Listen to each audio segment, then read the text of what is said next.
Preste atenção neste vídeo.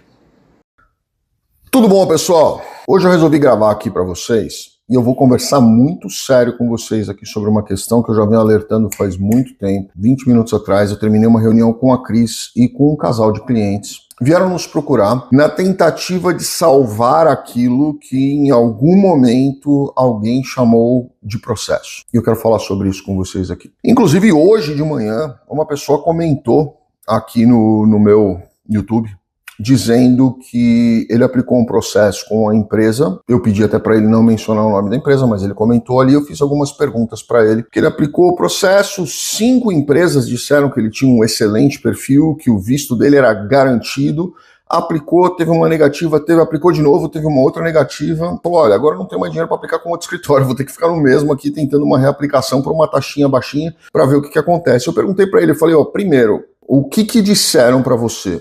Né? Eu quero entender isso para mim. Eu acho que as pessoas elas estão tão motivadas pela emoção de ouvir o que elas querem, que elas não estão querendo ouvir o que elas precisam, que é o mais importante para você evitar ter uma dor de cabeça. E eu perguntei para ele, primeiro, o que eles falaram, segundo, o que te motivou a levar a fechar um processo. Se você conversou com 5 profissionais, você deve ter sentido confiança em algum deles. Ah, mas esse daqui foi mais baratinho. Você vai pelo baratinho ou pela tua confiança? Porque pela tua confiança a pessoa te deu uma aula. Se ela deu uma aula para você, ela explicou para você o que você precisa fazer, quais são os requisitos, ela demonstrou para você que ela conhece daquele assunto. Ah, mas eu vou pelo mais baratinho porque eu não quero gastar dinheiro. Vai tomar pau, vai pagar 2 vezes. Não entra isso na minha cabeça. E aí o que aconteceu? Essa pessoa veio conversar conosco, conversou primeiro com a minha sócia, depois ela me chamou para eu entender melhor a situação, porque nem ela estava acreditando nisso, e nós fomos conversar. Essa pessoa contratou um escritório, na verdade ele procurou um centro regional para um EB5, isso foi o ano retrasado, foi 2022. Ele aplicou esse processo de EB5, ele procurou o centro regional indicou um advogado. Como diz Lito, meu amigo Lito do Aviões e Músicas, um abraço para você, primeiro elo da corrente se rompeu, certo? O avião vai cair. Primeiro elo se rompeu. O centro regional, ele tem interesse jurídico no seu processo.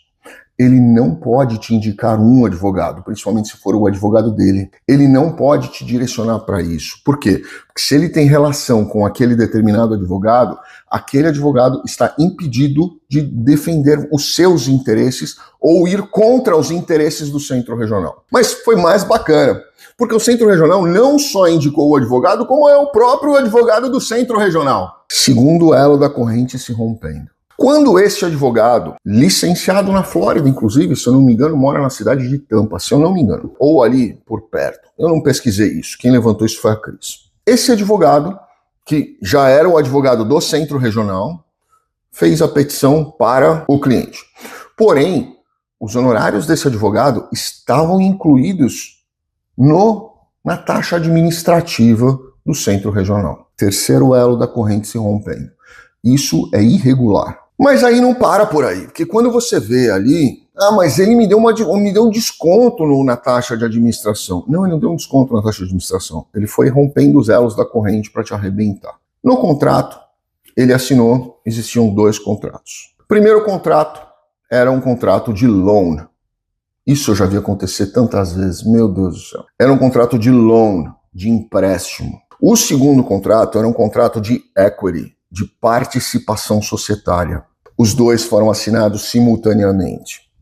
E aí eu falo para vocês, com os meus 22 anos de experiência fazendo a mesma coisa. Sabe quantas vezes eu vi centros regionais picaretas fazendo isso? Dezenas. Eles mandam 2 contratos e a grande maioria das pessoas nem lê os contratos, porque eles acreditam, confiam no advogado que foi indicado pelo centro, que foi do amigo do amigo, e ele não vai no advogado dele, ele vai no advogado do centro. Né?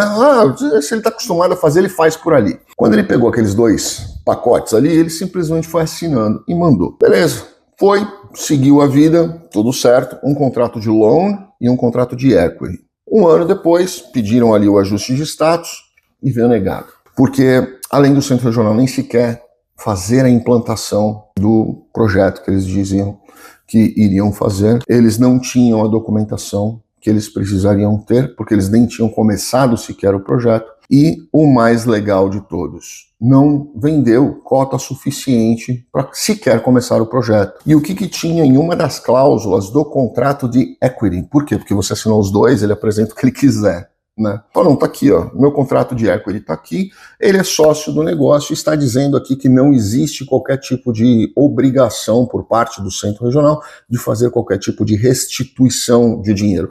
Não só isso, como ele é um acionista, ele entrou com um contrato de equity, nós estamos com uma conta aqui para pagar de 1.300.000, somos 12 aqui, nós vamos ratear entre vocês, eu estou fazendo um chamamento de capital. Isso é crime, tá? Isso é uma sujeira desgramada e, enfim, eu acredito que esses clientes vão buscar ali o que é deles de direito, né? Nós até sugerimos, nós não temos como fazer isso daí porque na nossa área de trabalho, dentro da nossa área nós vamos tentar salvar a outra parte deles aqui, que é a questão processual migratória deles, isso nós vamos fazer, isso nós vamos tentar apaziguar e corrigir essa questão, mas na questão financeira eles tomaram uma bordoada gigantesca e eu entendo que houve uma má-fé monstruosa. Óbvio, isso vai ser discutido em juízo, eles que vão ter que apresentar o documento ali, enfim, mas é o tipo da coisa que eu cansei de ver.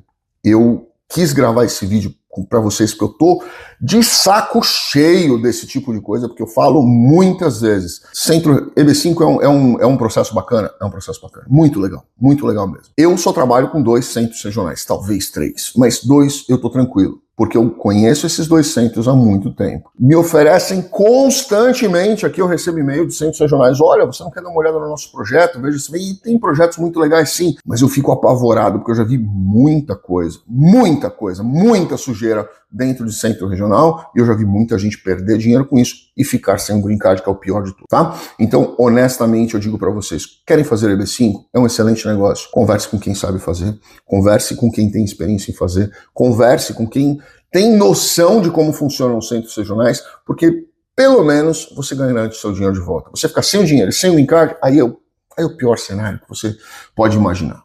Sem um dos dois você até administra, mas ficar sem os dois, eu acho que é uma grande sacanagem a forma com que essas pessoas vendem isso, como se fosse um produtinho de prateleira, onde você pega aquilo ali, coloca ali, vendeu, beleza, bacana, mas está estragado, vai reclamar lá no Procon, problema seu, não enche meu saco, porque eu não tenho nada a ver com isso. E você é que vai ter que correr atrás de um prejuízo monstruoso em cima dessas coisas, tá? Fica a minha dica para vocês aqui, tomem cuidado, o EB5 é muito legal, mas tomem cuidado, já falei 1 milhão de vezes aqui no nosso canal, repito sempre isso com vocês. Grande abraço, fiquem com Deus, obrigado.